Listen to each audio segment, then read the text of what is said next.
Alors, bienvenue sur notre nouvelle chaîne. Moi, je me présente Danny. Moi, c'est Marie-Claude. Donc, on a pensé mettre une nouvelle chaîne qui va s'appeler Projet Rêve. Projet Rêve, pourquoi? Parce que nous, dans notre vie, on a plein de projets. C'est sûr qu'une de nos passions, c'est les voyages. On adore voyager. Mais on a toujours 1001 projets de toute façon et c'est ce qu'on va vous présenter dans notre chaîne. Alors, le premier projet qu'on vous parle, c'est évidemment une expérience nouvelle pour nous parce que on va partir avec une petite roulotte vers une grande destination. Donc, c'est un road trip qu'on n'a pas fait à 20 ans, qu'on fait à 50 ans.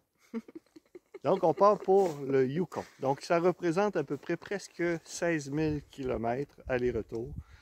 Donc, on part de Montmagny, on se rend au Yukon et on revient. On va vous donner de toute façon sur une prochaine vidéo l'itinéraire exact, complète de notre voyage. Le but de la chaîne, c'est de vous emmener avec nous dans notre aventure et en même temps nous faire vivre cette expérience.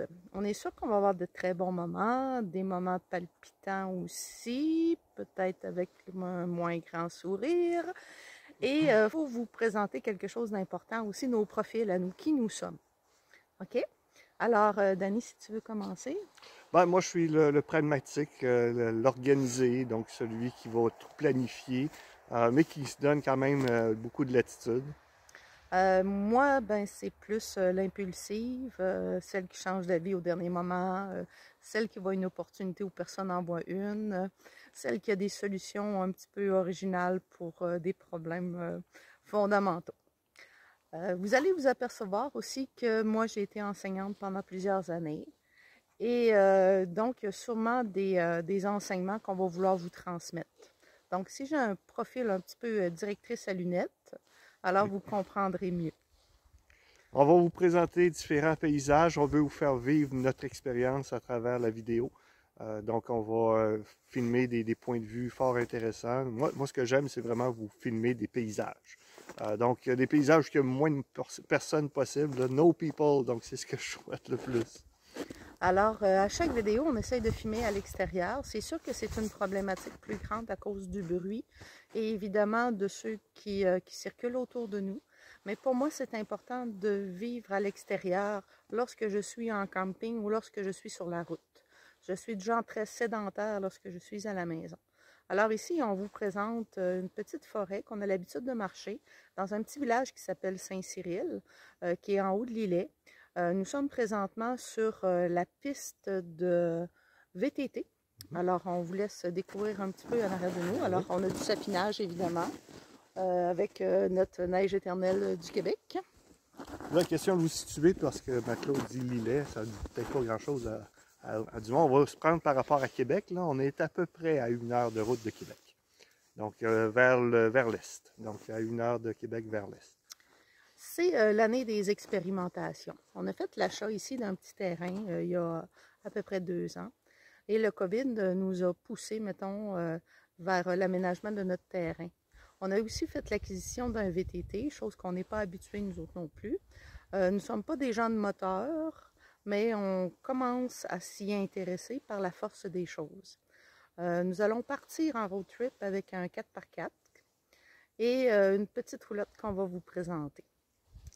L'idée aussi du terrain, ça fait partie du projet Rêve. C'était un de nos projets, un de nos rêves de posséder un terrain pour être capable de s'évader, justement pour fuir la ville, pour être dans notre monde à nous, être de façon isolée pour se retrouver, juste Marie-Claude et moi.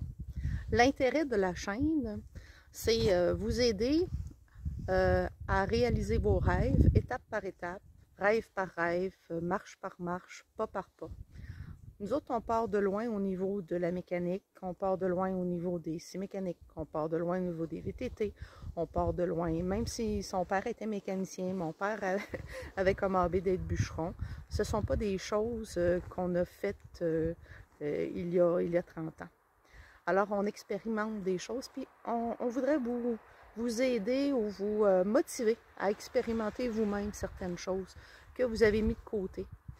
En termes de budget, parce que souvent le budget et le rêve, c'est comme j'ai pas d'argent, genre je le fais pas. On va vous montrer aussi comment on travaille au niveau du budget, les choix qu'on fait. et les choix qu'on fait et la durée des investissements que l'on a acquis. Donc, il ne faut pas oublier une chose, on a voyagé beaucoup, on est allé en Europe, on est allé dans les Caraïbes, on a voyagé beaucoup. Et chaque fois qu'on dépensait un montant pour un voyage, pour nous, c'était pas une dépense, c'était un investissement de bonheur. Et nous aurions continué si ça n'avait pas été le COVID. Mais on s'est découvert, si tu es d'accord, Dani, une passion pour expérimenter maintenant ce genre de choses. Et doucement, tranquillement, en équipe, on vit chaque expérience à notre rythme, et puis avec beaucoup de satisfaction.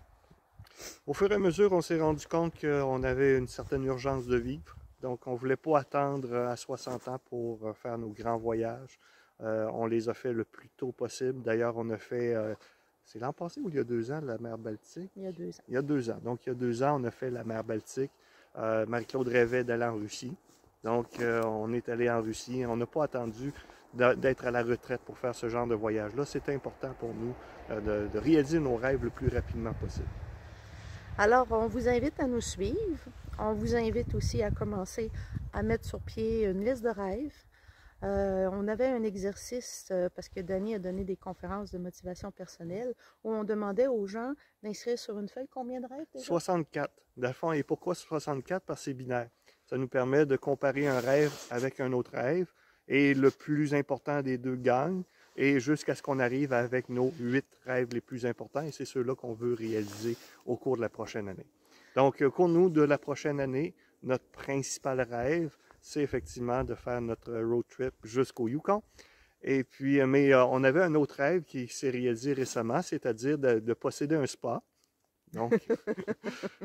Donc là, on s'est acheté un spa. Initialement, on avait regardé pour un vrai gros spa. Là, écoutez, ça coûtait, je pense, 15 000 $ installer ça. Mais on s'est dit, ben, on va s'acheter un spa beaucoup moins dispendieux, un spa à 1 000 $, puis à la limite, là, s'il brise 15 fois en 15 ans, bon, ça aurait été quand même assez comparable, ce qui est peu probable entre vous et moi. Ce qu'il faut que vous compreniez, c'est que sur notre terrain qu'on a acheté, c'est un petit havre de paix.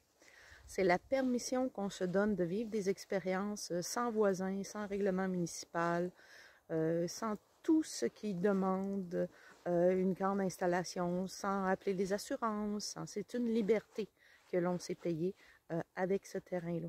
Je reviens sur les rêves parce que je pense que Dani n'a pas été très clair dans son exercice et je vous invite fortement à le faire, surtout si vous êtes en couple, un jeune couple ou un couple qui a quelques années, pour que vous accordiez vos rêves l'un avec l'autre. Et souvent, sur cette feuille-là, tu découvres l'autre, des choses qu'il t'a jamais dit. Alors, on reprend les explications pour l'exercice, puis je vous invite fortement à le faire. Alors, tu recommences, mon amour. Donc, ce que j'expliquais, vous allez mettre 64 rêves sur votre liste. Et là, après ça, vous allez prendre chacun des rêves, puis vous allez les confronter avec un autre rêve.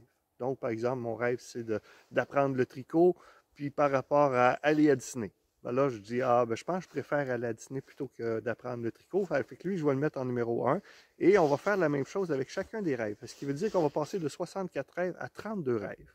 Puis ensuite, on va les confronter encore l'un avec l'autre. On va passer de 32 rêves à 16 rêves. Puis après ça, on va faire la même chose jusqu'à aller chercher nos 8 rêves principaux, les 8 rêves qui nous parlent le plus. Moi, qui n'est pas du tout logique comme Dani ni analytique, je vous dirais qu'écrire 64 rêves sur une feuille, c'est quelque chose qui demande de l'énergie et de l'effort. Et c'est surprenant comme on a de la difficulté à avoir 64 rêves. C'est tout un défi. Et souvent, ça va prendre un certain temps. Et ce certain temps-là, ça le prend. Puis en passant, vous n'êtes pas obligé d'écrire vos 64 rêves en une soirée. Vous pouvez prendre le temps d'y réfléchir, il n'y a pas d'urgence. Donc, vous pouvez prendre un mois pour arriver à déterminer vos 64 rêves. Alors, je vous invite fortement à faire cet exercice, à le faire en compagnie de vos enfants s'ils sont grands. Leur demander aussi c'est quoi leur rêve. Dans un contexte que nous vivons à l'heure actuelle, les rêves deviennent de plus en plus importants. Les petites choses de la vie, les petits bonheurs peuvent sauver une vie. Je vous donne un exemple. Moi, j'enseignais et tous les jours, je souriais à un jeune homme. Je lui disais bonjour. Et jamais il m'a répondu. 4 mois plus tard, il est venu me voir dans mon bureau puis il m'a dit « Madame, merci pour vos sourires.